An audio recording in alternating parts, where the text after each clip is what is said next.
अमृत हमेशा इंसान अकेला पीना चाहता है। बहुत बढ़िया। अगर छोटी गोल्ड फ्लेक लिए तो भाई साथ में पियेंगे, चाहे वो ड्राई फ्रूट्स हो, चाहे वो फ्रूट्स हो, चाहे कुछ ये हो। कोई ये नहीं कहता कि भाई मैं बादाम खा रहा हूँ और तेरे लिए भी छील दिए, आ जा। सही है। मैंने गैस्ट्रोएंटरोलॉजिस्ट देखा, बिकॉज मैं इस फील्ड में हूँ तो कुछ लोग मेरे नॉन हैं, तो वो सैटरडे को नहीं देखते थे पेशेंट। मैंने कहा सर सैटरडे को नहीं देखते आप? बोले हाँ यार मैं दिल्ली में दिखाने जाता हूँ खुद को, मेरे को पेट का दिक्कत है। जैसे आपको पंडित जी ने बोला कि आप कभी डॉक्टर नहीं बन सकते, तो यहाँ पे 2 सवाल हैं। पहला, क्या आप इन सारी बातों पे विश्वास करते हैं? और अगर आप नहीं करते हैं तो क्या उसका कोई नेगेटिव इम्पैक्ट था आपके ऊपर? ऑटोमेटिकली आप वो कनेक्शन क्रिएट करने लगते हैं जो शायद बुक्स में नहीं है, लिखा जाना बाकी है, क्योंकि बहुत कुछ लिखा जाना बाकी है। Left nostril means your parasympathetic nervous system activation. And once your parasympathetic nervous system is activated, you are in the resting, you are calm, you are composed. School के दोस्त उसको बता रहे कि भाई ये कर, मजा आता है, राइट? बिल्कुल। और वो करता है तो कहता है कि हाँ भाई मजा आया, पर दोनों को कॉन्सिक्वेंस नहीं पता। जो मेरा एक्सपीरियंस है कि मेरे को कैसे घबराहट होती थी, बेचैन। सर कोविड टाइम में जब मैंने छोड़ी, मेरा वो वर्स्ट फेज था लाइफ का। मतलब मैं टीचिंग में मेरा फोकस 0, कॉन्सेंट्रेट, मुझे घबराहट हो रही है, कैमरे के सामने जाती मैं डर रहा हूँ कि यार क्या हो रहा है। That was the worst phase of my life. स्वागत है सर आपका फन टॉक्स में। सर मैं इस फन टॉक की शुरुआत करना चाहूँगा एक छोटे से ब्रीफ से कि आपकी लाइफ जर्नी कहाँ से स्टार्ट हुई, आप कहाँ से बिलोंग करते हैं और टीचिंग लाइन में कैसे आना हुआ सर? देखिए Ashu sir, first of all thank you so much for inviting me over here, और I have been very inspired by you because you are the iron man of the teaching field. आप जिस type के experiment करते हैं and वो मतलब thrilling होते हैं कि लगता है कि यार यहाँ तक फील हुआ है टीचिंग, तो दैट्स अमेजिंग। सर मैं वैसे जयपुर से बिलोंग करता हूँ, और जब मैं 5वीं क्लास में था तब मेरे फादर का ट्रांसफ़र अजमेर हुआ था, और अजमेर के गांव में ट्रांसफ़र हुआ था, और वो आयुर्वेदिक चिकित्सक हैं। अच्छा। हाँ, तो वहाँ से शिफ्ट होने के बाद फिर मेरी एजुकेशन वहीं से स्टार्ट हो गई। फिर जब मैं 9th-10th में आया तो पापा चाहते थे कि मैं क्रिकेटर बनूँ, उनका आज भी ड्रीम है कि तो सब कुछ छोड़ दे, आज भी क्रिकेट खेलना शुरू कर दे, मुझे बहुत खुशी होगी। तो 9th-10th पे मैं क्रिकेट के लिए एक स्कूल में उन्होंने मेरा एडमिशन करवाया, जहाँ के प्लेयर अच्छे लेवल पर खेले थे। एक आधे प्लेयर राजस्थान की टीम में भी खेलने गए थे, तो वहाँ पर मैं गया और फिर मैं रोज अप डाउन करता था एंड सो ऑन। जब मेरा एडमिशन हुआ वहाँ पर तो मैंने खेलना भी शुरू किया। स्कूल की टीम में मैं खेला, मैं 2 साल कैप्टन भी था स्कूल की टीम का 11th-12th में, क्योंकि मैं घर पे आते ही क्रिकेट की प्रैक्टिस शुरू कर देता था, स्कूल में प्रैक्टिस करता था। फिर जब टीम का सिलेक्शन हुआ तो जस्ट बिकॉज ऑफ पॉलिटिक्स मुझे सिलेक्शन के बाद में खिलाया तक नहीं गया आगे, और फिर हमारी टीम पहला मैच हार के आ गई, तो पापा ने बोला कि यार देख ले, तो पढ़ भी ठीक रहा है। आई स्टार्टेड प्रिपेयरिंग, और 2010 में मैंने प्रिपेयर किया, मेरा नहीं हुआ। फिर 2011 में मेरा मेडिकल कॉलेज में हुआ, फिर मैंने JLN से MBBS किया, मेरा 78th रैंक था ऑल ओवर राजस्थान में। मुझे SMS भी मिल रहा था उस वक्त, जो टॉप कॉलेज है राजस्थान का MBBS के लिए। फिर मैंने JLN से MBBS किया, और मेरी सिस्टर को भी इसी फील्ड में आना था, क्योंकि हमारी फैमिली में लोग बाग बायो लेते रहे। तो सिस्टर को तैयारी करने के लिए पेरेंट्स ने कहा कि हम इसको बाहर नहीं भेजेंगे, यहीं कहीं देख लो। तो मैंने बोला कि मैं टीच कर सकता हूँ, और मैंने अपने 2 फ्रेंड्स को बोला और हमने घर पे ही टीचिंग करना स्टार्ट किया। मेरे पास 6 बच्चे शुरू में आए थे। हाँ, और मैं कभी चाहता नहीं था कि मैं टीचर बनूं। I never ever wanted this. मैं कार्डियोलॉजिस्ट बनना चाहता था या फिर स्किन स्पेशलिस्ट। लेकिन कई बार ऐसा होता है ना कि काम आप करते हो बट डेस्टिनी आपके हाथ में नहीं होती है। और जब मैं 1 साल हुआ तो 6 बच्चों में से 2 का सिलेक्शन हो गया, तो उनके फ्रेंड्स और आ गए, हमको पढ़ाओ, और मेरे 18 बच्चे हो गए। फिर नेक्स्ट ईयर फिर उनमें से 6 बच्चे सेलेक्ट हुए, फिर नेक्स्ट ईयर 57 बच्चे थे हमारे पास। तो ये चलता रहा। फिर कोविड के बाद से मैंने थोड़ा सा इंटरनेट के ऊपर भी काम किया। तो ऑनलाइन आप कोविड के दौरान आए? हाँ, उससे पहले मैं नहीं था। ठीक सर, पहले मैं आपको देखता था। सर मुझे याद है, पहली बात तो मैं अपने जो मेरे स्टूडेंट देख रहे हैं, मैं उनको एक कहानी बहुत बार सुना चुका हूँ सर, और वो कहानी आपकी है। अरे सर। और मैंने हर बार आपका नाम लिया है, तो फाइनली ये है वो सर कुमावत सर, जिनकी मैं कहानी सुनाता हूँ। अभी हाल ही में मैंने बच्चों को, क्योंकि जब भी देखो मुझ से मोटिवेशनल बातें होती नहीं है, टू बी वेरी ऑनेस्ट, पर जब भी मुझे कोई मोटिवेशनल बात करनी होती है बच्चों के लिए, खासकर ये कि आपको लगता है आपके पास बहुत सारे ऑप्शंस हैं बट वो नहीं है, तो मैं वो सांड वाली कहानी आपकी सुनाता हूँ, वो जिसकी पूंछ नहीं थी। yes, तो वो पहली बात तो वो इन सर की कहानी है। सर मुझे याद है कि मैं आपसे पहली बार एक इवेंट पे मिला था और तब शायद आप पीडब्ल्यू में थे। Yes yes. तो और तब मुझे लगा था कि शायद आप पीडब्ल्यू का ही हिस्सा हैं अभी भी, बट बाद में मुझे पता चला कि आप नीट काका जी। तो ये नीट काका जी की शुरुआत कैसे हुई या वो पहले से ही चल रहा था? देखिए सर, एक्चुअली क्या, Prateek Maheshwari is my very good friend, क्योंकि प्रतीक माहेश्वरी अजमेर से ही हैं वो भी। ओह अच्छा। हाँ, वो ब्यावर से बिलोंग करते हैं, जो पास में टाउन है। ठीक है। तो वो कुछ टेक में काम कर रहे थे उस वक्त, और कोविड टाइम में अलक भाई ने कुछ ऐसा प्लान किया कि यार हम अब नीट के बच्चों को भी टीच करेंगे। अच्छा। तो प्रतीक भाई ने मुझसे कांटेक्ट किया कि सर आप टीच कर सकते हैं क्या? मैंने कहा यार मैं पढ़ा सकता हूँ, कोई दिक्कत नहीं है, अजमेर से टीच करना है तो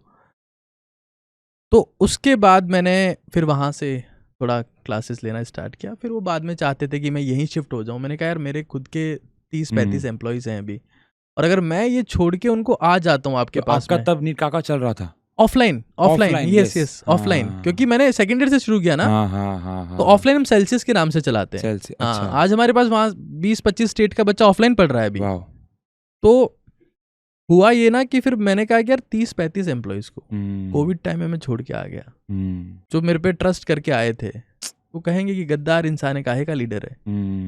तो मैंने मना कर दिया कि यार आप मुझे चाहे कुछ भी दे, but this is not fair, this will not be fair, क्योंकि मेरे कुछ एक दोस्त भी काम कर रहे हैं मेरे साथ में, तो मैं उनको छोड़ के नहीं आ सकता, काम नहीं कर सकता। तो हमने 1 साल साथ में काम किया, दैट्स इट। फर्स्ट बैच जो था यकीन बैच फॉर नीट में मेरा फर्स्ट वीडियो अलग भाई के चैनल पे आया था, एंड दैट वाज नीट को क्रैक करने के 10 नियम क्या हैं। तो ऑनलाइन आप सबसे पहले वहीं आए थे? यस। ओह अच्छा, ठीक है ठीक है। सर एक वीडियो देखी थी, मैं समझ नहीं पाया था उस वीडियो को, कि आप एक लेटर दे रहे हैं, उसमें एक बुक है पीडब्ल्यू के लिए। वो वीडियो का कंटेस्ट मैं समझ नहीं पाया था, एक बार आप बताओ क्या था वो? सर एक्चुअली हमारी बुक्स आती हैं अच्छा। नीट प्रिपरेशन के लिए, जेई के लिए भी आती है, बट नीट वाली बुक्स बहुत ज़्यादा फेमस है। अच्छा। उसमें से एक बुक है एनसीईआरटी निचोड़, और एक बुक है NCERT word to word. NCERT word to word is Q bank, question bank है वो, ठीक है। तो जो हमारे ऑर्डर्स प्रोसीड करते हैं, उन्होंने मुझे बताया कि सर ये पीडब्ल्यू से ऑर्डर आया है, उनके कॉर्पोरेट ऑफिस में जाएगा ये ऑर्डर। अच्छा। अपनी बुक का ऑर्डर वो, तो मैंने कहा अच्छी बात है, फिर $1 बिलियन कंपनी अगर हमारी कस्टमर है, क्योंकि सर उसमें हमने कुछ ऐसे क्वेश्चंस क्रिएट किए हैं जो आज तक किसी किताब में नहीं है। You see Baahubali questions in that. उसमें क्या होगा, एक क्वेश्चन होगा, 10 से 12 स्टेटमेंट लगातार है एनसीईआरटी बेस्ड, और उन स्टेटमेंट्स में से आपको चूज करना है कौन सा सही है कौन सा गलत है। अच्छा। और फिर ऑप्शन नीचे कौन से होंगे, ABCD 4 ही ऑप्शन होंगे नीचे। फिर इसमें से 1 3 6 7 सही है, या ये सही है, या ये सही है, या ये सही है। तो आप एनसीईआरटी का एक सिंगल वर्ड भी मिस नहीं कर पाते if you go through that book. सिर्फ बायो की आती है वो? बायो, केमिस्ट्री, फिजिक्स, अभी हमने फिजिक्स का भी लॉन्च कर दिया, और केमिस्ट्री का भी कर दिया। मैं बाहुबली क्वेश्चंस इन दैट। अच्छा। स्टेटमेंट वाले क्वेश्चन है, 0 to हीरो वाले बिल्कुल बेसिक वाले क्वेश्चन है, फिर हीरो टू सुपर हीरो वाले क्वेश्चन जिसमें स्टेटमेंट टाइप के क्वेश्चन है, और फिर बाहुबली क्वेश्चन है। आप 99% बुक्स में रेप्लिकेट हुए क्वेश्चन देखेंगे, इसमें था इसमें भी है, इसमें था इसमें भी है, इसमें था इसमें भी है। और अभी 90% लोगों के हालात वैसे ही हैं। हमने क्वेश्चन बनाए हैं सर, बैठ के बनाए हैं सर, तो तब लोग उनको परचेज करते हैं। और मैंने बोला कि अच्छी बात है, अगर इतनी फंडिंग के बाद भी आप ऐसा कंटेंट नहीं बना पाए तो ये अच्छी बात है। नहीं, बहुत बढ़िया सर, ये तो मैं बुक में अब एक साइंस एंड फन से भी आएगा एक ऑर्डर सर। अरे सर मैं भेज दूंगा सर आपके लिए। ये बहुत अच्छा, क्योंकि आप बिल्कुल सही कह रहे हैं। मैं जितने भी बुक्स लेता हूँ, खरीदता हूँ क्वेश्चंस के लिए, कोई भी कंपनी की हो, नाम क्या लेना, उसमें सिमिलर क्वेश्चंस हैं। जैसे मैंने एक क्वेश्चन लिया, मैंने सारे क्वेश्चन बच्चों को करा दिए, अब मैं सोचता हूँ कोई और बुक लेते हैं जिससे कुछ और क्वेश्चंस कराएंगे, तो मैं देखता हूँ कि क्वेश्चंस तो सिमिलर ही हैं सबके अंदर, बस शायद नाम चेंज कर देते हैं, क्योंकि कंटेंट शायद कोई एक ही इंसान दे रहा है, वाइट लेबल करके नाम चेंज कर रहा है। बट ये तो बहुत अच्छी बात है सर। सर क्वेश्चन क्रिएशन एक वो चीज़ है ना जो मैंने अपने बच्चों को भी बताई। जैसे मान लो कि बच्चा है, बहुत टाइम से मेहनत कर रहा है, नीट में सब बहुत कॉमन है, बच्चे एक ड्रॉप लेते हैं फिर दूसरा देते, यस, हो नहीं पाता। क्वेश्चन क्रिएशन एक वो टेक्निक है जिससे आप कंटेंट को और डेप्थ में समझ पाते हैं। क्वेश्चन सॉल्व करने से आप में इंटेलिजेंस आती है, क्रिएट करने से विजडम आती है, और विजडम गलती नहीं होने देती फिर कभी भी। If you really want to improve yourself, create the question. मैं बहुत सारे क्वेश्चन जो क्लास में क्रिएट करता हूं वो मैं बुक में डाल देता हूँ। इसलिए वो लगता है that is very fresh content. तो सर मैंने एक कहानी सुनी आपकी कि आपको एक पंडित जी ने कहा था कि कभी आप डॉक्टर नहीं बन सकते। तो सर यहाँ पे दो बातें लागू होती हैं, एक कि आप इन सब बातों पे विश्वास करते हैं, और दूसरी बात जब पंडित जी ने मुझे एक घटना याद आती है यहाँ से कि एक बार मेरी मदर ने मुझे बताया कि उनको किसी पंडित जी ने बताया है कि 2 जून को मेरे बड़े भाई का एक बहुत बड़ा एक्सीडेंट होगा। अब मैं इन सब बातों पे बिल्कुल भी विश्वास नहीं रखता, लेकिन जब मेरी मदर ने मुझे बताया तो 2 जून को मैं भी वही सारी बातें सोच रहा हूँ। मेरे ब्रदर सीढ़ी पे चढ़ रहे हैं तो मैं उनको कह रहा हूँ कि नहीं आप मत चढ़ो, मैं चढ़ूंगा क्योंकि मेरे दिमाग में बातें तो नेगेटिव घूम रही हैं। तो आपका, जैसे आपको पंडित जी ने बोला कि आप कभी डॉक्टर नहीं बन सकते, तो यहाँ पे 2 सवाल हैं। पहला, क्या आप इन सारी बातों पे विश्वास करते हैं? और अगर आप नहीं करते हैं तो क्या उसका कोई नेगेटिव इम्पैक्ट था आपके ऊपर? मैं बिलीव करता हूँ। अच्छा, ठीक है। और मुझे लगता है कि क्योंकि सर मैंने खुद ने फिर एस्ट्रोलॉजी पढ़ना शुरू किया। ओह अच्छा। मैं चार्ट रीड कर सकता हूँ, मैं प्रेडिक्शन कर सकता हूँ, और मैंने एस्ट्रोलॉजी समझा कि planets influence your energy. Okay. जैसे आज हमें धरती ने होल्ड किया हुआ है बिकॉज ऑफ ग्रेविटेशनल फोर्स। चंद्रमा की वजह से, मून की वजह से यहाँ टाइड हो रहा है, समुद्र की लहरें उठ रही है, तो इम्पैक्ट है। अगर सन नहीं हो तो शायद अर्थ जो है वो प्रॉपर फॉर्मेट में उसके अराउंड रिवॉल्व नहीं कर सकती। तो जब प्लैनेट्स को इम्पैक्ट कर सकते हैं, सराउंडिंग प्लैनेट्स या just particle, that is true enough, they impact us. लेकिन प्रिडिक्शन सिर्फ इतना हो सकता है कि उस इंसान की एनर्जी के बारे में आप बता सकते हैं, साइकोलॉजी के बारे में बता सकते हैं कि इस दौरान इसका समय गलत है, खराब चल रहा है, तो इसके विचार थोड़े से नेगेटिव साइड में होंगे। आप ये नहीं कह सकते कि इस दिन इस सेकंड पे ये होगा, और कोई कह रहा है तो डरा रहा है, क्योंकि fear is the best way to sell. अगर आपको बेचना है तो डरा दो। और सेकंड ऑप्शन क्या है कि मैं एक ऐसे एक पंडित जी है जिनको मैं जानता हूं, वो हर चीज का एक ही सॉल्यूशन देते हैं, and I am just fan of him.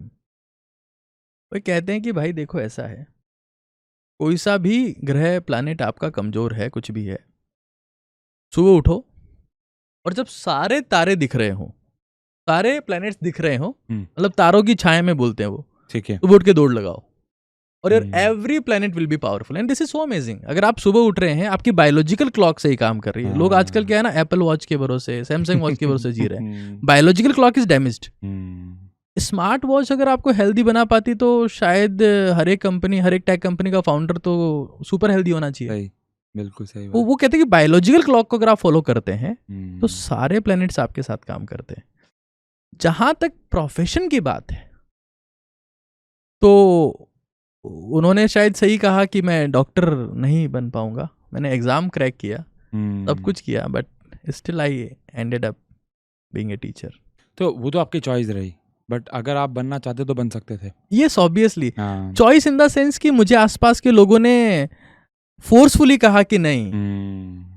अब अगर आपके फ्रेंड्स के छोटे भाई आपसे पढ़ने आ रहे, यार तेरे भरोसे भेज रहे हैं, तू देख ले, तो आप कहीं ना कहीं उस काम में ऑक्यूपाइड हो जाते हैं। फिर 2-4 लोग और जुड़ते हैं, तो चीजें ऐसी हो जाती है कि वो आपको अपने हिसाब से चलाने लगती है। मुझे लगता है कि हमें वही बातें सुननी चाहिए जो पॉजिटिव है। नेगेटिव बातें मुझे भी लगता है कि ज्योतिषी लोगों को नहीं बतानी चाहिए किसी को, because you can not prevent them.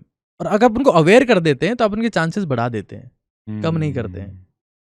तो सर मतलब अगर मान लो कोई पंडित जी कहते हैं कि आप डॉक्टर नहीं बन सकते, तो क्या उस चीज को हम बदल सकते हैं? यस सर, मैंने देखा, अभी मैं जिन लोगों के साथ में था, हम 7-8 लोग थे। 3 उनमें से IAS थे, 2 IFS थे और IPS थे।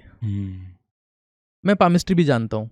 अच्छा, मतलब MBBS के साथ में मैं बहुत सारी चीजें जानता हूँ। मैंने हर एक का पाम प्रॉपरली चेक किया। इसलिए चेक किया क्योंकि यार इंडिया में being in IAS, IFS is like glorious career, कि मजे आ गए यार, अब तो क्या ही चाहिए, है ना।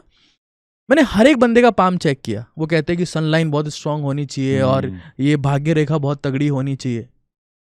आंसू सर मैं आपको बता रहा हूं, they had very average palm. उनमें कोई महान लाइन नहीं थी, लेकिन मुझे ये फील हुआ कि वो जो कुछ कर रहे थे देयर वाज इंटेंसिटी। आप जो कुछ काम कर रहे हैं उसमें अगर इंटेंसिटी है तो दैट गिव्स यू एवरीथिंग। अब इनको कई लोग कहते हैं सीमेंस लाइन, जब आप पेट में होते हैं तो आपका हाथ मुड़ा होता है, तो उससे ये फोर्स क्रिएट होते हैं। Some people predict future via them. तो सर जैसे एनर्जीज के ऊपर अगर हम थोड़ा सा और बात करें कि एनर्जी इंसान को बना रही है, एनर्जी सब कुछ करवा रही है, तो वो आज का यूथ कैसे वेस्ट कर रहा है, किस तरफ जा रहा है? अगर मैं थोड़ा सा बात करना चाहूँ सोशल मीडिया के बारे में, उसका क्या गलत यूज़ हो रहा है, या मैं बात करना चाहूँ मेल्स में मास्टरबेशन के बारे में, तो क्या ये एनर्जी का वेस्टेज है? क्योंकि मैंने इसके ऊपर सर बहुत सारी वीडियोस देखी हैं। कई लोगों का ये मानना है कि ये एक नेचुरल प्रोसेस है, इससे बल्कि स्ट्रेस रिलीव होता है बच्चों का, और आफ्टर मास्टरबेशन वो और ज़्यादा ध्यान लगा पाते हैं पढ़ाई में। और कई लोग ऐसा कहते हैं कि इसमें बहुत एनर्जी का वेस्टेज है, इस एनर्जी को हम सही जगह पे भी लगा सकते हैं। तो इसके ऊपर अगर हम थोड़ा बात करें तो सर मुझे लगता है कि दुनिया में हर चीज एनर्जी है। Mass and energy are same. Yes, बिल्कुल। E=mc²। और पूरी दुनिया जिस चीज की दीवानी है वो एनर्जी है। अगर पूरी दुनिया में हाई तोबा मची हुई है तो एनर्जी है। पेट्रोल, डीजल, एलपीजी, यस, बिल्कुल एनर्जी है। इलेक्ट्रिक व्हीकल्स की हम बात कर रहे हैं, एनर्जी है। Sachin Tendulkar God of cricket है, लेकिन विराट कोहली को जनता इसलिए चाहती है, उनके सोशल मीडिया पर फॉलोअर्स इसलिए ज़्यादा हैं because he reflects energy. Yes, एक एनर्जी वो चीज़ है ना कि दो लोग अगर गली में लड़ भी रहे होंगे ना सर, जहाँ एनर्जी शो हो रही है तो जनता इकट्ठी हो जाती है। बहुत बढ़िया। दुनिया एनर्जी देखना चाहती है। People are interested not in you, they want to see your energy. अगर वो बॉक्सिंग मैच को देखने के लिए इकट्ठा हुई है, they want to see the energy, they want to see the passion, enthusiasm, कि कितना इसमें लड़ने का दम है। मतलब हम लड़ाई को देखने के शौकीन, एनर्जी को देखने के शौकीन। मतलब हम लोग मुर्गा फाइट करवाते थे पहले, बिल्कुल पहले के टाइम में, बिकॉज इट हमें फील होता है कि यार ये हम भी कर सकते हैं, हमारे में भी ऐसा ताकत है, एनर्जी है। तो एनर्जी इज एवरीथिंग। कई बार हम भगवान की बात करते हैं, हम खुद नीचे रहते हैं तो हम ऊपर की तरफ देखते हैं कि शायद ऊपर हो। हमको लगता है कि भगवान शायद वो एक इंसान है जो पहले धरती पे था और फिर चमत्कार करके ऊपर चला गया, हम दिल से बुलाएंगे तो वापस नीचे आएगा। हम आसमान में बैठा हुआ इंसान मानते हैं उसे। God is energy, and if you can work on your energy, you are very very near to God, whether it is mental, it's physical, it's sexual और इट्स स्पिरिचुअल। आप कोई भी एक एनर्जी वेस्ट करते हैं तो दूसरी एनर्जी उसको फुलफिल करने में लग जाती है। बिल्कुल वैसा ही कि आपने नदी में एक बाल्टी डाली, पानी निकाला, तो बाकी पानी उस स्पेस को फुलफिल करने के लिए आ जाएगा। बहुत बढ़िया। इररेस्पेक्टिव, जैसे मान लीजिए कि मान लेते हैं कि मैं ब्लड जो है मेरा बाहर निकला थोड़ा सा, तो बॉडी अब ये करेगी कि उसको वापस फुलफिल किया जाए, क्योंकि बॉडी हमेशा, हम ये कह सकते हैं कि चीजों को स्टेबलाइज करना चाहती है, उस फॉर्म में लाना चाहती है जिस फॉर्म में पहले थी, एक प्रकार से इक्विलिब्रियम बनाना चाहती है। यस, उसको डिस्टर्ब नहीं करना चाहती वो। तो सेक्सुअल एनर्जी एक बहुत बड़ा फैक्टर है। अगर आप सेक्सुअल एनर्जी को वेस्ट करते हैं तो आप मेंटल और फिजिकल एनर्जी को भी कम करना शुरू कर देते हैं। कई लोग कहते हैं कि ये बहुत अच्छा है, साइंस भी कहती है बहुत अच्छा है, सब रिलैक्स होते हैं। I agree with that, but क्या रिलैक्स करने वाली हर चीज अल्टीमेट है जिससे नींद आती हो? दारू से भी आती है,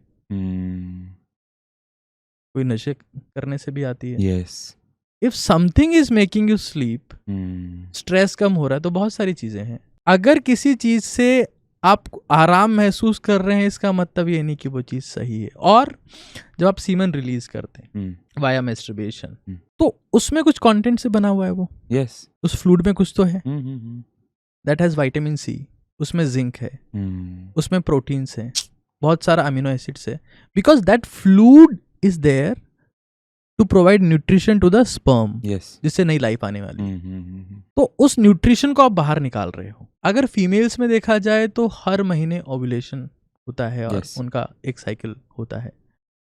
मुझे लगता है if something happen in very limitation, just like females में एक महीने में एक बार वो चीज होती है।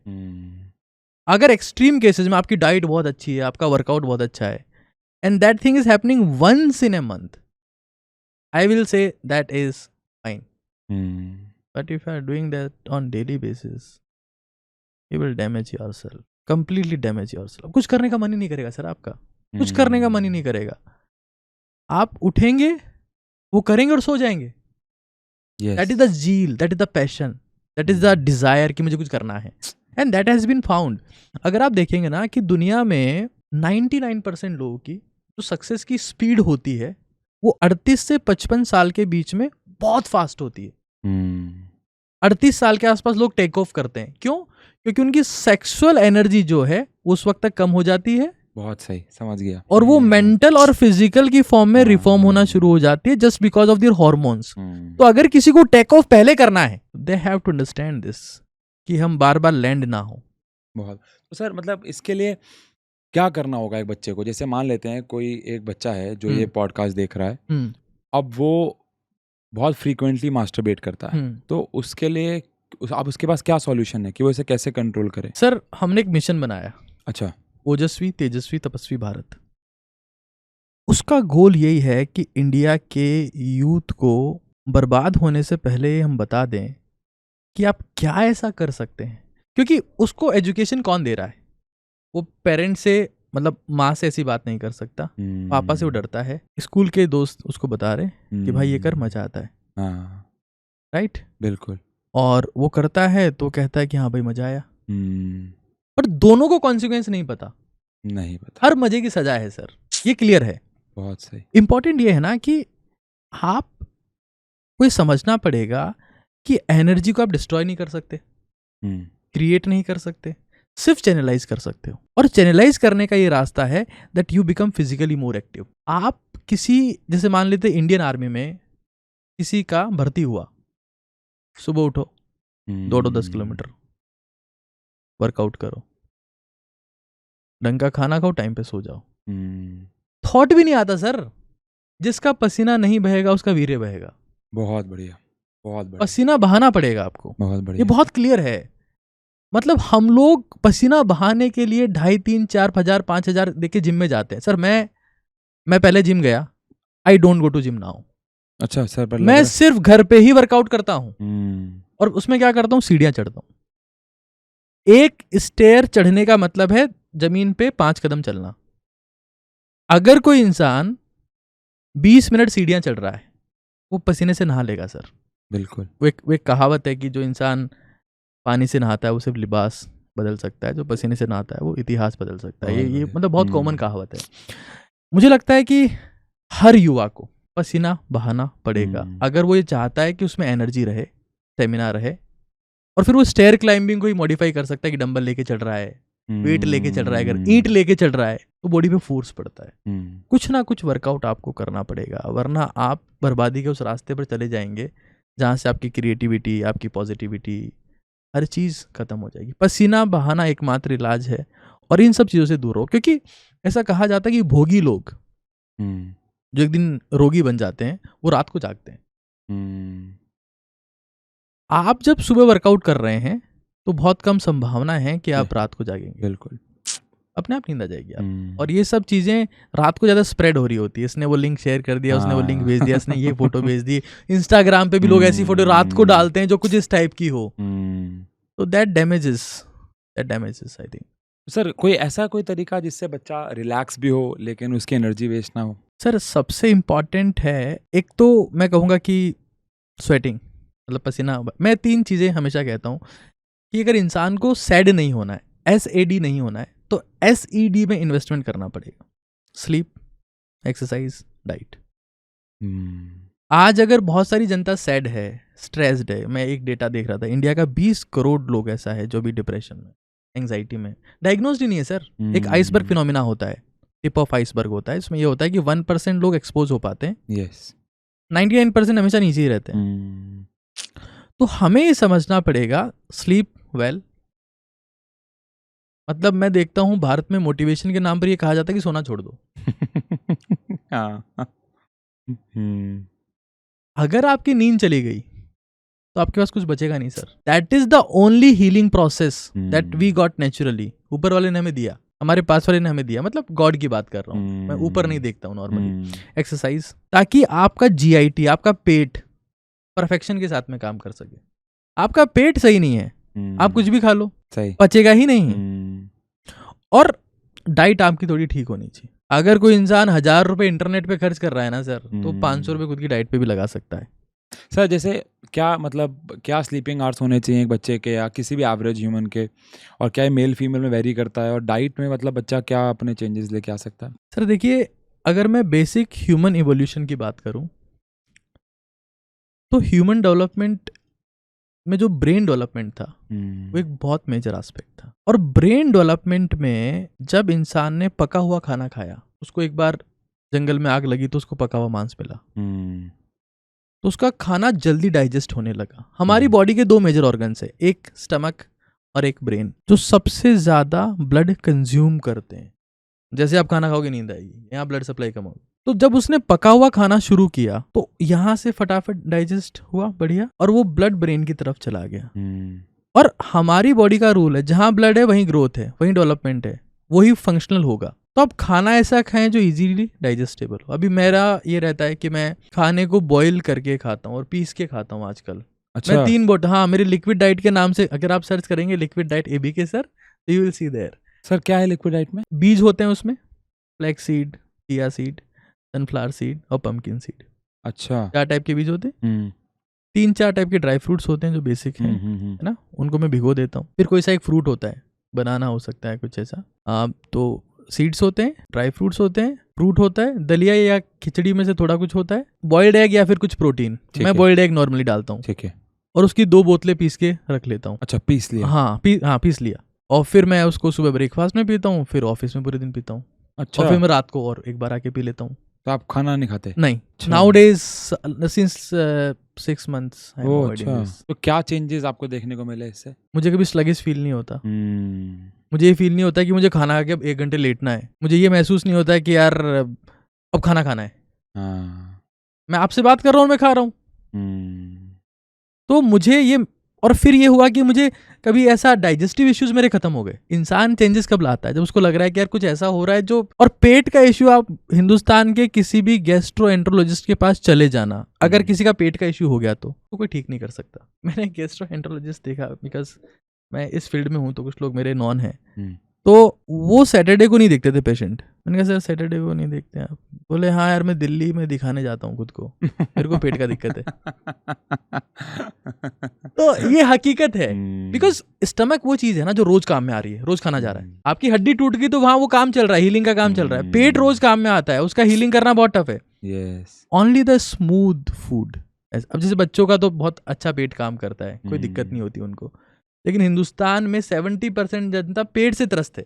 हमारी बॉडी वाटर बेस्ड है, सबको पता है, 75% पानी है। इसमें कुछ भी ऑयल बेस्ड जाएगा ना, इसको रिपेल करती है कि नहीं करना, ये नहीं खाना, ये बॉइल्ड और पिसा हुआ अगर हो तो इसको मजा आते हैं कि भाई यही चाहिए था। तो I feel that is amazing one. उसने मुझे मेरी मतलब लाइफ में बहुत कुछ ऐसा किया, तो लगता है कि यार ये वो डाइट है जो मतलब मेरी बॉडी को परफेक्ट सूट करती है। सर आप मतलब कि आपकी लाइफ में आप जो ये सब बच्चों को बता रहे हैं, ये आपने खुद से कब से फॉलो करना शुरू किया, या आप बचपन से ही आपके फादर ने आपको ये सब बताया, या आपको कैसे पता चला ये सब? सर मुझे लगता है कि मेरी प्रॉब्लम्स ने ये सब चीज़ें मेरी लाइफ में क्रिएट की हैं कि यार इसका सॉल्यूशन क्या होगा। क्योंकि आप 10 बार ट्राई करते हैं, इससे नहीं हो रहा, इससे भी नहीं हो रहा, इससे भी नहीं हो रहा, इससे भी नहीं हो रहा, इससे भी नहीं हो रहा, अब क्या करूं कि हो जाए। अब वर्कआउट की बात है, बहुत बार ऐसा होता था कि यार मैं सुबह नहीं उठ पाया टाइम पे। मेरा एक जिम है मेरे घर के पास में। अच्छा। 8 बजे सुबह बंद हो जाता है वो। 8 बजे बंद हो जाता है? हाँ, सुबह बंद हो जाता है, सुबह 4 बजे शुरू हो जाता है।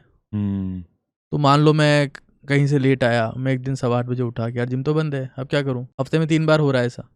तो मैंने घर पे सीढ़ियाँ चढ़ना शुरू किया, और फिर वहीं पे डंबल साथ में, सीढ़ियों के साथ में डंबल भी करते जा रहा हूँ।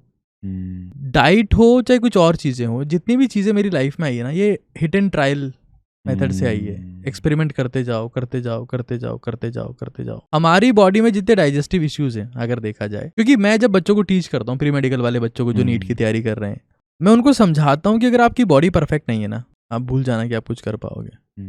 और हमारी बॉडी की बहुत सारी एनर्जी डाइजेशन में कंज्यूम होती है। एनर्जी आप में नहीं रहेगी, आपका शरीर ठीक नहीं रहेगा, आपको कोई वैल्यू करने वाला नहीं है। ये बहुत बड़ा सच है। हम एनर्जी के दीवाने हैं, चाहे फैमिली वाले हों चाहे बाहर वाले हों। तो विद एक्सपेरिमेंट्स ये चीज़ें लाइफ में आ पाती है मेरे हिसाब से, और तो कोई रास्ता नहीं होगा इसका।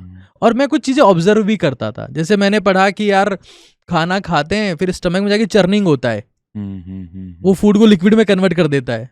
तो मैंने सोचा स्टमक को क्यों तंग कर रहे हैं, मिक्सर तो है अपने पास। तो you just have to observe things and apply them. दांत से खाना चबाते हैं, अब चबाता कौन है? दिक्कत ये है हम पढ़ तो सब लेते हैं, ऑब्जर्व नहीं करते। लाइन के बीच में देखना बहुत जरूरी है, वहां रुकना बहुत जरूरी है। हम बस पढ़ते जाते हैं, अंडरलाइन करते करते करते करते। किताबों में सब कुछ लिखा हुआ है, अप्लाई करने का वे आपका होना चाहिए। आप कैसे उसको, अब कई लोग जैसे मान लो हाई प्रोटीन फूड खा लेते हैं, जैसे मान लो कुछ ऐसा खा लिया जो डाइजेस्ट नहीं हो रहा है, कुछ भी नॉनवेज फूड भी हो सकता है, आप उसके साथ कुछ ऐसा कर दो ना कि वो फटाफट से डाइजेस्ट हो जाए। 90% लोगों ने प्रोटीन खाया, बोले अब तो यार पेट खराब हो गया। You just grind that, blend that और उसको तोड़ दो पहले ही, बॉडी के लिए सिंपल हो जाएगा यार। तो सर जैसे आप नीट के बच्चों को पढ़ाते हैं, तो मतलब कि ये जो नीट का एग्ज़ाम है या जेई का एग्ज़ाम है, इन बच्चों के लाइफस्टाइल में उनको इतना समय मिल पाएगा कि वो ये सब कर पाएँ? या मतलब आजकल की अगर मैं दिल्ली की बात कर लूँ, लोगों के पास समय ही नहीं है प्रोटीन को पूरा करने के लिए। वो लोग, जैसे मैं खुद प्रोटीन को पूरा करने के लिए वे प्रोटीन लेता हूँ। और हम लोगों को मतलब जैसे हम लोग मेडिटेशन की अगर बात कर लें, मैं बच्चों से पूछता हूँ कि आप में से कितने बच्चे मेडिटेट करते हैं, तो 2 आंसर्स मेनली आते हैं। एक, या तो उनके पास टाइम ही नहीं है, या फिर उनको एक्चुअली पता ही नहीं है कि मेडिटेट कैसे करना है, ध्यान कैसे लगाना है, फोकस कैसे इंक्रीज़ करें। तो आप अगर जैसे मेडिकल के बच्चों को पढ़ा रहे हैं जहाँ पे इन सब की बहुत ज़रूरत है, हम तो फिर भी K-12 के बच्चों को पढ़ाते हैं, थोड़ा बहुत इधर उधर हो भी जाए, ज़्यादा मेहनत की ज़रूरत नहीं है। तो क्या तरीके हैं जिससे कि बच्चा मेडिटेट बेहतर कर सके, या मेडिटेट की अगर शुरुआत किसी बच्चे को करनी हो तो वो कैसे कर सकते हैं, और फोकस कैसे इंक्रीज़ करें पढ़ाई में? सर देखिए, जहाँ तक नीट और जेई का एस्पिरेंट है, आज मतलब मुझे बोलना नहीं चाहिए, मुझे बहुत बेकार लगेगा ये बोलते हुए, बट कोटा में आपने सुना, बिल्कुल सर, बहुत सारे केसेस हैं, बच्चा स्ट्रेस्ड है। सर आप पिंजरे में जानवर को डाल दीजिए, वो भी स्ट्रेस्ड हो जाएगा। इंसान को ये बहुत ज़रूरी है कि वो नेचुरल क्लाइमेट में जाए, वो बाहर निकले। अगर आपके पास में खुद के लिए समय नहीं है तो आप कभी उम्मीद मत करिएगा कि दूसरों के पास आपके लिए समय होगा।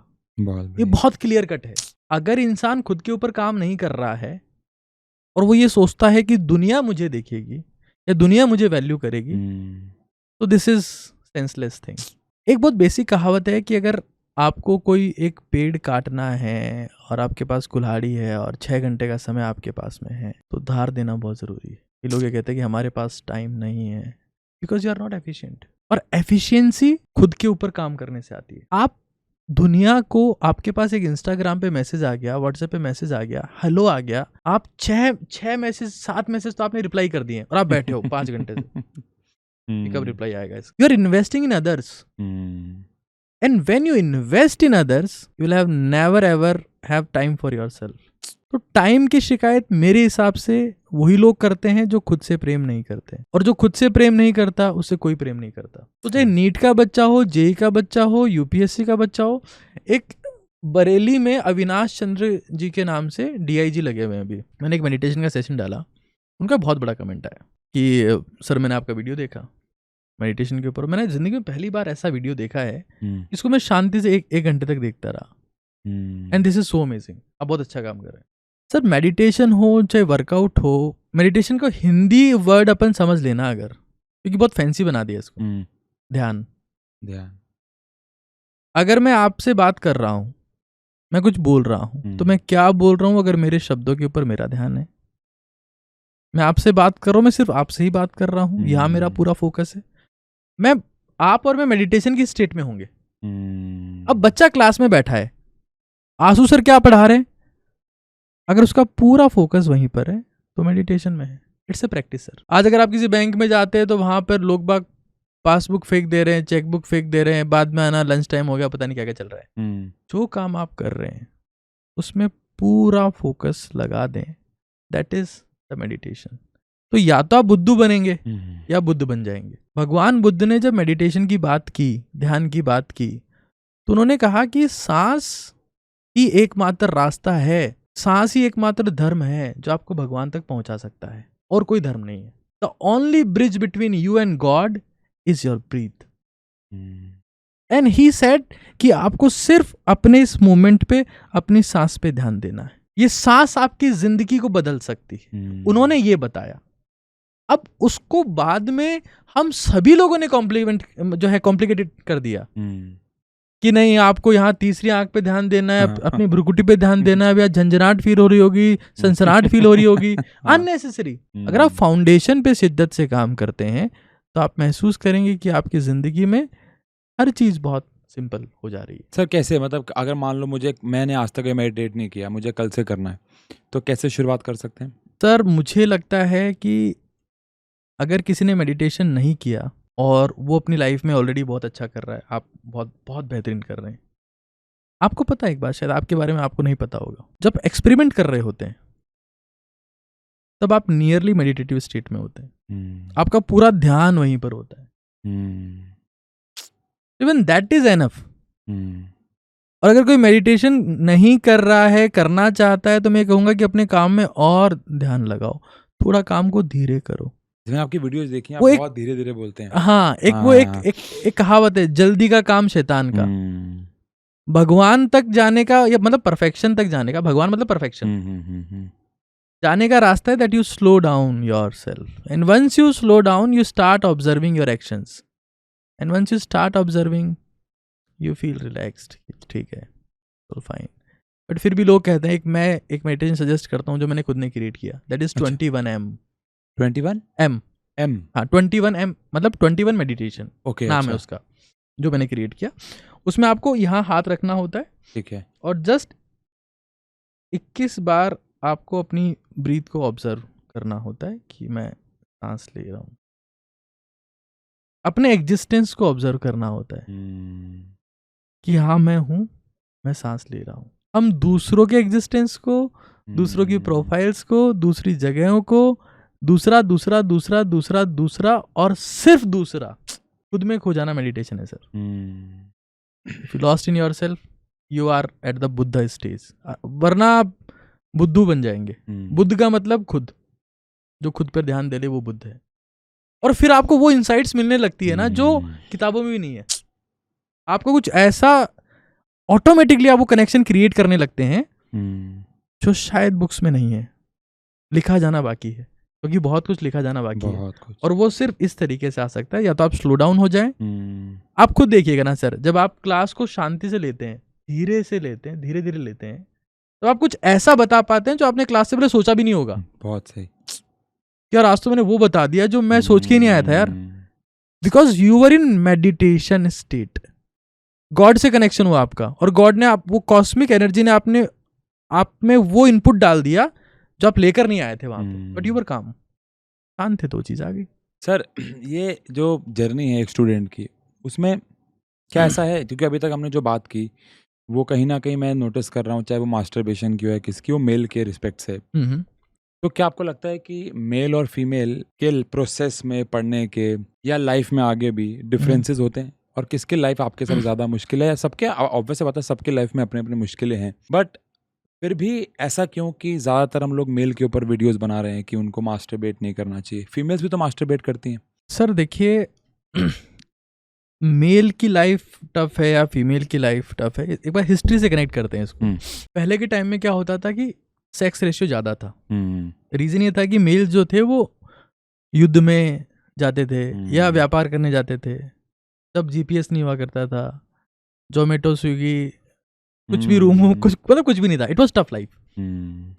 तो सेक्स रेशियो कुछ ऐसा था कि फीमेल ज़्यादा थी और मेल्स मारे जाते थे।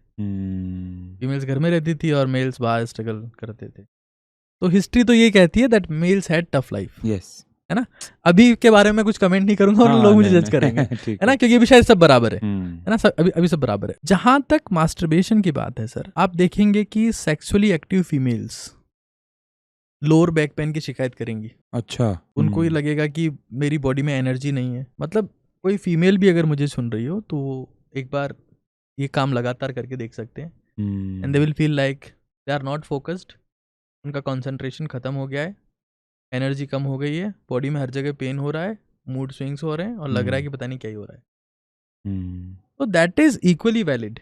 हाँ, ये कह सकते हैं कि मेल्स में एक बहुत स्ट्रॉन्ग हार्मोन है दैट इज टेस्टोस्टेरोन, और वो ब्रेन को हाईजेक कर लेता है। तो शायद मेल ज़्यादा पागलपन दिखाता है इस चीज़ में। मैंने एक किताब में पढ़ा था कि फीमेल्स सेक्सुअली ज्यादा एग्रेसिव होती हैं एज कम्पेयर टू मेल? मतलब पता नहीं वो सही था गलत था. I think they have equal fire, okay. But males are always stimulated. Females को स्टिमुलेट करना पड़ता है. यस. मेल्स आर लाइक कि ठीक है. और जो एग्जाम की तैयारी करने की उम्र होती है ना, 11वीं 12वीं क्लास, उसमें तो उनका ब्रेन हार्मोन से हाईजैक्ड ही रहता है. यस. उनको पता ही नहीं होता. मतलब वो ऑटो पायलट मोड में आ जाते हैं बिल्कुल पूरी तरीके से. They are thinking about one thing every time कि यार ये बस ये. और उसमें फीमेल्स भी इन्वॉल्व होती है. शायद फीमेल्स थोड़ा इमोशनल होती है तो वो गोल्स को भी थोड़ा कंसिडर करती है कि नहीं यार ये सब चीज़ें बाद में हो सकती है, लाइक दैट. थोड़ा सा मुझे लगता है that this is equally valid. लेकिन ये है फ्लूइड लॉस में जो न्यूट्रिएंट्स होते हैं वो मेल के ज़्यादा लूज होते हैं. अच्छा. ओके. क्योंकि फीमेल्स के केस में वो वेजाइनल सिक्रेशंस जो होते हैं उनमें इतने न्यूट्रिएंट्स नहीं होते क्योंकि स्पर्म जैसा कुछ रिलीज नहीं होता उसमें. और स्पर्म को न्यूट्रिशन प्रोवाइड करने वाला फ्लूइड कुछ होता नहीं. वो मेल्स के केस में ज़्यादा लॉस होता है उनका. सर जैसे ये हम जैसे एक मास्टरबेशन के ऊपर बात कर रहे हैं, क्या इक्वल ही हेल्थ पे नुकसान है स्मोकिंग के, ड्रिंकिंग के? अब और उन यूथ को आप मतलब जैसे मैं देख रहा हूँ आज का 11-12 का बच्चा भी स्मोकिंग की तरफ जा रहा है. और मैंने एक वीडियो भी बनाई थी इसके ऊपर कि कभी भी कोई पहली सिगरेट जो है अपने पैसों की नहीं खरीदता, हमेशा उसका दोस्त ही उसको बोल रहा है कि यार आज चल पीते हैं. मतलब 90% से ज़्यादा चांसेस हैं कि कोई भी लड़का अपने खुद के पैसे की पहले सिगरेट खरीद के नहीं आता और जाके पीता. तो क्या इसके भी उतने ही, जैसे हम बोल रहे हैं कि मास्टरबेशन में एनर्जी का लॉस हो रहा है, क्या स्मोकिंग ड्रिंकिंग के भी उतने ही नुकसान है या उसके अलग तरीके से नुकसान है? सर देखिए, दुनिया में जहर का सेवन हमेशा ग्रुप में किया जाता है. ये सोच के कि यार सब मरेंगे. अमृत हमेशा इंसान अकेला पीना चाहता है. बहुत बढ़िया, ठीक बात है. चाहे वो ड्राई फ्रूट्स हो, चाहे वो फ्रूट्स हो, चाहे कुछ ये हो. कोई ये नहीं कहता कि भाई मैं बादाम खा रहा हूँ और तेरे लिए भी छील दिए आ जा. सही है. अगर छोटी गोल्ड फ्लेक लिए तो भाई साथ में पियेंगे. क्योंकि लोग ये चाहते हैं. और शौक हमेशा झुंड में ही पलते हैं सर. सपने आपको अकेले में पालने पड़ते हैं. वाह, बहुत बढ़िया. क्योंकि ये बहुत बड़ा सच है. और जब आप सपने झुंड को बता देते हैं तो हंसते हैं, अरे तेरी क्या औकात है. सर मुझे लगता है कि स्मोकिंग एंड अल्कोहल तो बहुत डेंजरस स्टफ है और इनको छोड़ना आसान नहीं है. मैंने स्मोकिंग की है और मैंने छोड़ी है. अच्छा, तो कैसा रहा वो फेज सर? मैंने एक बार पहले छोड़ी थी कोविड टाइम में 6 महीने के लिए. और मेरे एक जूनियर ने मेरे साथ छोड़ी थी उस वक्त. वो निकोगम खाता था, मैं भी निकोगम खाता था. फिर 6 महीने बाद मैं निकोगम और सिगरेट दोनों यूज कर रहा था. और वो भी निकोगम, सिगरेट और रजनीगंधा तीनों यूज कर रहा था. अच्छा. तो उसके बाद मैंने फिर से शुरू कर दी. और मैं एक पीता था एक दिन में, सिर्फ 1-2:30 बजे रात को. अच्छा, लंच के बाद. अच्छा. तो फिर मैंने अभी पिछले 6 महीने से आई हैव क्विटेड फॉरएवर. बहुत बढ़िया सर. और पैनिक अटैक्स आते हैं, एंजाइटी होती है. लेकिन अब की बार आई वाज अवेयर कि होगा क्या, होना क्या है. I did one thing sir, and that is such an amazing solution. Anyone can quit by that. कि आपको अपना लेफ्ट नॉस्ट्रिल जो है ना उसको चालू रखना है, राइट को बंद कर लेना है. अच्छा, जितनी देर हो सके उतना. ओके. जब भी आपको क्रेविंग हो रही है, जब भी आपको एंजाइटी हो रही है, घबराहट हो रही है, पाल्पिटेशंस होते हैं इसमें, हार्ट रेट बढ़ जाएगी. और साला ऐसा फील आएगा ना आपको कि यार वो अमृत था. ये छोड़ के तो मर जाऊंगा मैं. वो सोचता है कि यार इतनी पाल्पिटेशंस, घबराहट, बेचैनी, फोकस नहीं है, कंसंट्रेशन नहीं. वो एक सिगरेट सही थी यार. वो दवा थी अपनी. दवा मानने लगता है आदमी उसको. Left nostril means your parasympathetic nervous system activation. And once your parasympathetic nervous system is activated, you are in the resting. You are calm. You are composed. आप दुनिया का कोई सा भी नशा सिर्फ इसी तरीके से छोड़ सकते हैं और कोई रास्ता इस धरती पे नहीं. बहुत बढ़िया. If you are going for the replacement therapies, आपकी एक बार थेरेपी रुक जाएगी, आप फिर शुरू हो जाओगे. अगर कोई इंसान निकोगम लेके या निकोटेक्स जो भी चीजें आती है इनको लेके अगर छोड़ रहा है तो still body is addicted of nicotine. उसमें कुछ होता है. हाँ, निकोटीन होता है उसमें. एक्सट्रैक्टेड निकोटीन है. ठीक है. तो वो उसे कभी नहीं छोड़ पाएगा. मैं उसके ऊपर एक सेशन लेने वाला हूँ अब. कि सिगरेट कैसे छोड़े, क्योंकि मैंने छोड़ी। मैं वही काम करता हूँ जो पहले मैं कर चुका हूँ, उसी के बारे में बात करता हूँ जो मैं नहीं कर रहा हूँ या मैंने करके छोड़ दिया। जो मेरा एक्सपीरियंस है कि मेरे को कैसे घबराहट होती थी, बेचैन। सर कोविड टाइम में जब मैंने छोड़ी, मेरा वो वर्स्ट फेज था लाइफ का। मतलब मैं टीचिंग में मेरा फोकस 0, कॉन्सेंट, मुझे घबराहट हो रही है, कैमरे के सामने जाते मैं डर रहा हूँ कि यार क्या हो रहा है। That was the worst phase of my life. और अभी जब मैंने छोड़ी तब मुझे पता था कि मेरे साथ क्या क्या होगा, लेकिन अब क्या मुझे सॉल्यूशन पता था कि अपना दायां नाक बंद रखना है, बस जितनी देर हो सके उतनी देर। ये एक रेमेडी है सर, तो कोई साइकेट्रिस्ट आपको प्रिस्क्राइब नहीं करे। आप आज जब सोने जाएं तो सोते वक्त अपना दायां नाक बंद कर लेना, तो फायदे होंगे। एक तो आपको एफर्टलेस नींद आएगी, और दूसरा आप जब बेड से उठेंगे तो जंप करके बाहर आएंगे। अगर कोई इंसान बेड से बहुत धीरे धीरे बाहर आ रहा है मतलब उसकी quality of sleep was bad. कोई सुपर रिफ्रेशिंग और जंप करके बाहर आ रहा है ना, that was most deepest sleep ever, and you will feel that the quality of your sleep has increase drastically. तो मुझे लगता है कि ये वो चीज है जो आपको रिलैक्स रखती है, और एकमात्र चीज जिससे आप नशा छोड़ सकते हो। बाकी अल्कोहल और स्मोकिंग दोनों आपकी मेमोरी को डैमेज करती है, आपकी इंटेलिजेंसी को डिक्रीज करती है, आपके फोकस को, आपके एनर्जी को, आपके एंथुसियाज्म को, हर चीज़ को कम करती है, आपके पैसे को खत्म करती है, और आपको ये लगता है कि जिंदगी में हर चीज़ जो हो रही है वो ठीक है ना यार, दारू पी के टेंशन खत्म कर लेंगे। आप हर चीज़ को बहुत लाइटली लेते हो, यार ठीक है यार। मुझे लगता है कि समस्याओं को अवॉइड करना, समस्याओं और बड़ी समस्याओं को बुलाना है, क्योंकि एक कहावत है कि जो चीज़ें आपको, आपके मन को शांत कर रही है, वो कल को आपको बहुत ज़बरदस्त बेचैनी देने वाली है। ये सच है, लेकिन लोग बाग मानते इसलिए नहीं क्योंकि आप सिगरेट पीते हैं, हाथों हाथ तो कुछ जो ट्यूमर निकलता नहीं है। अरे यार पिए थी, कल कुछ नहीं हुआ यार, तो ठीक है यार, तो ठीक है यार। लेकिन रिजल्ट आता है, पॉजिटिव काम करते हैं, हो सकता है आज नहीं आ रहा हो, कल आएगा। नेगेटिव काम कर रहे हो सकता है आज नहीं आया हो, पक्का आएगा। That is obviously very damaging. तो आपकी ये डाइट ने आपको हेल्प किया इस पूरे फेज में, तो आप ये आपने नई लिक्विड डाइट शुरू की? सर ज़्यादातर नशे, स्पेसिफिकली स्मोकिंग की मैं बात करूं, 99% लोग स्मोकिंग खाना खाने की बात करते हैं जब उनको स्लगिश फील होने लगता है, जब ब्लड पेट में चला गया, एनर्जी फील नहीं हो रही यार, हिट चाहिए यार, हिट चाहिए। लेकिन आपकी डाइट ही ऐसी है जो बहुत इजीली डाइजेस्ट हो रही है, तो फिर मुझे लगता है कि दैट हेल्प्स। डाइट का तो मेजर रोल है सर, डाइट, एक्सरसाइज और स्लीप, ये किसी भी चीज़ से आपको ओवरकम करवा सकती है। कई बार लोग कहते हैं सर मेरा ब्रेकअप हो गया, मैं तो मरने जा रहा हूँ, और ये सब। इंसानों का भी एडिक्शन होता है। उस इंसान की आपको लत थी, सिगरेट की आपको लत थी, शराब की आपको लत थी, आजकल तो लोग बाग वो गांजा भी पीने लगे हैं। यस, कॉलेजेस में बहुत कॉमन है, दिल्ली में तो बहुत है सर। हर चीज़ की लत आपको होती है, और लत को छोड़ने का रास्ता स्लीप, एक्सरसाइज और डाइट होता है। और सबसे इफेक्टिव, दिमाग परमानेंट सुपर काम, और शांत दिमाग सुपर क्रिएटिव होता है। शांत दिमाग बहुत तेज, लट्टू जब घूम रहा होता है ना सर, बहुत तेज चल रहा होता है, तो लग रहा होता है रुका हुआ यार, जब धीरे होता है तब लड़खड़ाता है। बहुत बढ़िया।